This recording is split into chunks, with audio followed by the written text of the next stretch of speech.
Jean L'Héritier, bonjour, en direct de l'Ubu pour un Brahms, parce qu'un Brahms, il faut l'aimer, ça n'a rien à voir, c'est un musicien, donc c'est un coup de gueule en catalan. Alors aujourd'hui, tu as envie de faire la différence entre les crétins et les imbéciles. Alors oui, c'est un peu un concours de circonstances qui m'a amené à cette réflexion sur la différence entre le crétin et l'imbécile. Au départ, donc Brahms c'est un coup de gueule, j'ai un coup de gueule, mais au départ c'est tout simplement que je me demandais si Bolsonaro, le président brésilien, était un crétin ou un imbécile. Alors, ma foi, j'ai vite compris que c'était un crétin. Et puis, ma foi, je me suis demandé si Salvini était un crétin ou un imbécile. Et en faisant mes petites recherches, j'ai vu que Salvini était plutôt un imbécile qu'un crétin. Bon, Bolsonaro, il remplit toutes les cases. Hein. Oui. Crétin, imbécile, oui, stupide. il remplit toutes les cases parce que toutes les cases lui manquent. Oui, parce qu'elles sont toutes vides, voilà. Et et puis à ce moment-là, lors de cette réflexion dans laquelle je disais, bon, Salvini, il a une stratégie, il a des capacités communicantes, etc. Mais bon, il s'est planté quand même. Hein. Donc, c'est un imbécile, mais pas un crétin. Je vais expliquer à nos auditeurs quelle est la différence. Parce que un crétin, c'est quelqu'un qui a une débilité mentale. Donc, c'est quelqu'un qui est handicapé. Et d'ailleurs, parce que je vais parler de Richard Ferrand, de Romain Gros et de Manuel Valls, je ne vais pas m'amuser à dire que c'est des crétins parce que je me retrouverai devant un tribunal pour diffamation. Oui, parce que comme crétin, c'est une pathologie. Voilà, c'est comme si tu disais, bon, voilà. Tu dois, devant un tribunal, démontrer qu'il est atteint de la pathologie. Voilà, et puis en alors plus, qu'un imbécile... Alors un imbécile, qu'est-ce que c'est? C'est un manquement intellectuel. C'est-à-dire que le crétin a une faiblesse constante dans tous les domaines de sa réflexion et de sa capacité d'action, alors que l'imbécile, c'est quelqu'un qui n'a pas ce crétinisme, mais qui a des faiblesses sur certains domaines. Et tout d'un coup est arrivée cette lettre de 52 députés français disant que l'Espagne n'était pas la pleine démocratie qu'on pourrait espérer qu'elle soit. Et là, j'ai vu plusieurs choses qui m'ont conduit à penser que Manuel Valls était un imbécile, Richard Ferrand était un imbécile, et même Romain Gros était un imbécile.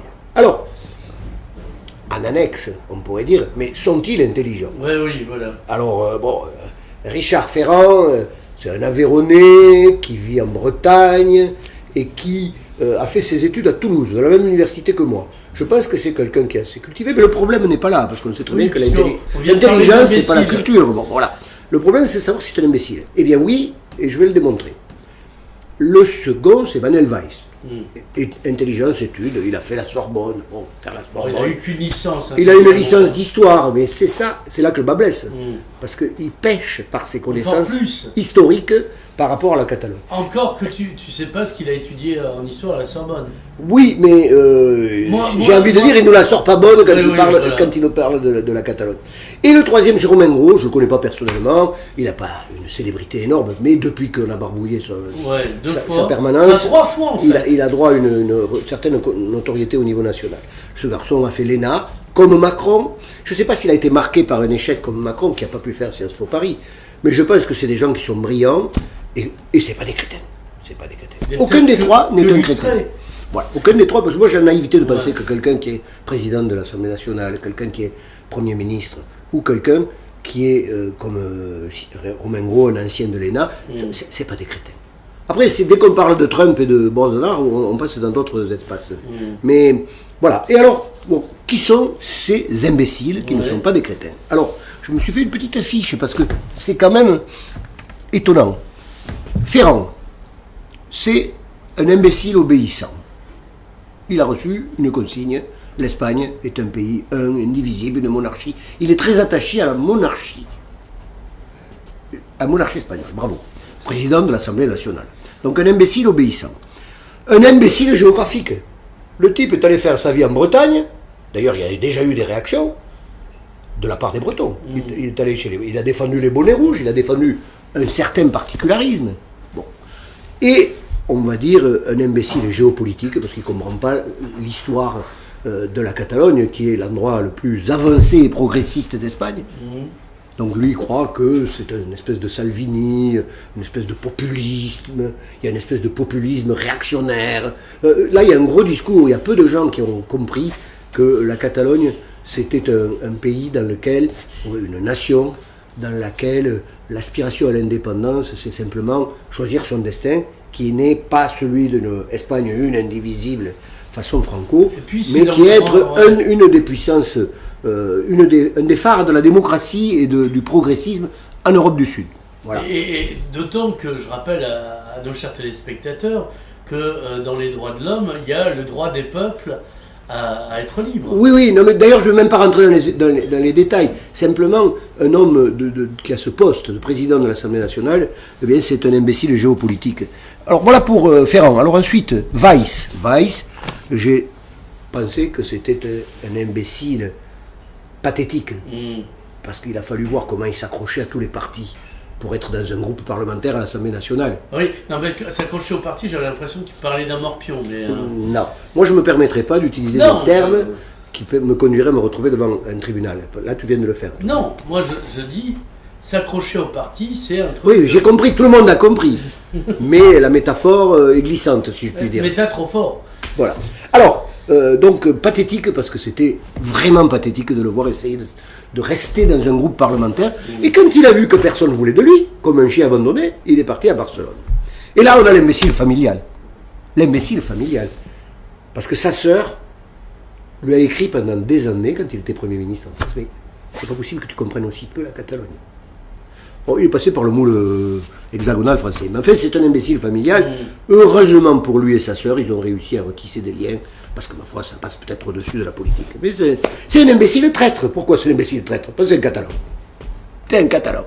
Et il va prendre la défense de ceux qui sont en quelque sorte les ennemis de la Catalogne.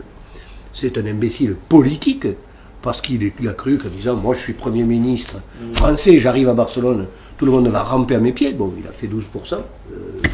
Pour conquérir la ville de Barcelone, c'est difficile de le faire en ayant 12%. Et puis, c'est un imbécile historique et culturel. Parce qu'il est clair que la monarchie et la soumission à l'Espagne et l'imposition du castellan comme langue officielle, tout ça, c'est des données historiques. Et le bonhomme, il a une licence d'histoire. Normalement, à la Sorbonne, en plus. Oui, voilà. Mais comme je te disais vas-y, je te vois venir, vas-y. Toi, tu tiens que des propos qui ensuite te mettent devant un tribunal. Non, ce que je veux te dire, ça dépend ce qu'il a étudié. Moi, par exemple, j'ai un bac plus 5 en histoire. J'ai fait 2 mémoires sur l'histoire de la Catalogne. Mais tu n'as pas pu t'empêcher de placer tes diplômes, etc. Ouais, je ne veux pas juger les gens sur les diplômes. Pour moi, la licence d'histoire, voilà, c'est pas un crétin, de toute façon. C'est un imbécile. Alors... Et oui, mais tu pourrais pas le qualifier de crétin parce que dans la mesure où tu n'es pas capable de le démontrer, tu ne veux pas de toute manière, si tu le penses, t'exposer à la diffamation. Honnêtement, je pense que ce ne sont pas des crétins. Voilà. Ils peuvent irriter. Ferrand, il a fait des pieds et des mains pour être à certains postes avant d'être président de l'Assemblée nationale. Déjà, il a fait des pieds et des mains pour être admis à certains postes, avoir certains avantages. Je ne vais pas parler de son affaire, puisque il a été jugé non coupable, donc c'est bon, on n'en parle plus. Mais je dis simplement, c'est pas un crétin, c'est un type qui est dans la politique depuis très longtemps. C'est très triste que ce pauvre gars ait fait cette intervention. En plus, sur le plan démocratique, c'est 52 députés à l'Assemblée nationale. Bon, alors bravo la déclaration, oui, l'Espagne est super démocratique, les gens élus au suffrage universel sont mis en prison préventive pendant 2 ans, c'est ça le modèle de Ferrand. Et de Manuel Valls. Alors le dernier, c'est Romain Gros. Romain Gros, comment on appelle ça, c'est en cyclisme. Pas le local, c'est le truc de l'étape, là, le local de l'étape. Alors, Romain régional Gros, de l'étape. Voilà, le régional. Alors, Romain Gros, j'aurais pu parler aussi de Cazeneuve, il y a une rupture historique. Et Gate aussi, parce que... Il y a une rupture... Alors, c'est un imbécile traître. Oui. Mais lui, il est traître puissance 2. Alors, question, est-ce qu'on peut qualifier quelqu'un de traître en s'exposant à la diffamation? Parce que ce n'est pas la peine préventivement. Non, mais je vais expliquer. Il trahit les Catalans. Oui. Alors après, il est capable de... Je sais qu'il n'a pas voulu prendre position. Je sais qu'il n'a pas voulu prendre position. D'autant que parce qu'il ne veut pas se mouiller. Il ne veut pas que son phare politique, Macron, disent ben, oh, on était en classe ensemble, tu prends des positions qui ne sont pas conformes. Évidemment, Macron a eu le malheur de prendre pour modèle Ribera, qui est le fondateur de Ciutadans, et qui est un type qui est vraiment unioniste. C'est vraiment quelque chose qui est très proche de l'hexagonalisme français, du centralisme français, du Louis XIVisme français, quoi. L'absolutisme français. L'absolutisme, comme la Paris, la vision hexagonale. Voilà. Et donc, Romain Grau, il est traître parce que les Catalans du Sud sont des gens de sa famille. Il a, je crois même, je ne suis pas sûr. Il se dit même ami de Puigdemont, c'est-à-dire jusqu'où ça peut aller. Et il est catalan du Sud, mais surtout, il y a une rupture de 800 ans. C'est-à-dire que jamais les Roussillonnais n'ont pris position pour la France contre la Catalogne. Ils ont eu dans leur histoire, si on la connaît, mais c'est quand même dommage d'un type qui fait l'ENA, mais je pense qu'à l'ENA, il n'y a pas beaucoup de cours sur l'histoire de la Catalogne. Mais si jamais ils connaissaient un peu cette histoire, ils sauraient qu'à certains moments de l'histoire, les Roussillonnais ont pris position contre l'Espagne, mais l'Espagne centraliste de Madrid. Mais un candidat à la mairie de Perpignan devrait savoir que Perpignan s'appelle la fidélissime ville de Perpignan, parce que les Français ont fait le siège de la ville et les Perpignanais, il y a 700 ans, ont fait de la résistance et ont été assiégés pendant de longues semaines, comme on dit, au point que le roi d'Aragon leur a attribué ce titre qui avait une certaine importance au Moyen-Âge de fidélissime ville de Perpignan. C'est-à-dire que vis-à-vis de la Catalogne Sud, il y a 8 siècles, un fil continu de 8 siècles de solidarité. Et donc c'est un imbécile historique et culturel, puisque clairement il approuve le fait de dire non, c'est une démocratie, il n'y a rien à faire. Il l'approuve. C'est un imbécile péteux aussi. Voilà. Et puis, c'est un imbécile politique, parce qu'il ne comprend pas les enjeux pour ce territoire du soutien à la Catalogne. Voilà. Donc, c'est dommage de le dire, mais je le dis quand même, ces 3 individus sont des imbéciles. Donc, on répète... Et ce qui n'est pas le cas de Bolsonaro et Trump, qui sont des crétins, mais ce qui est le cas de Salvini. Alors, on répète le trio de tête, donc Ferrand... Oh, bon, le plus imbécile des 3, c'est Manuel Valls. D'accord. Clairement. Parce que lui, il va contre sa famille, contre ses amis, et puis il va à la soupe, et puis il cherche des postes un peu partout. Voilà, donc celui-là, c'est le plus imbécile des 3, pas crétin.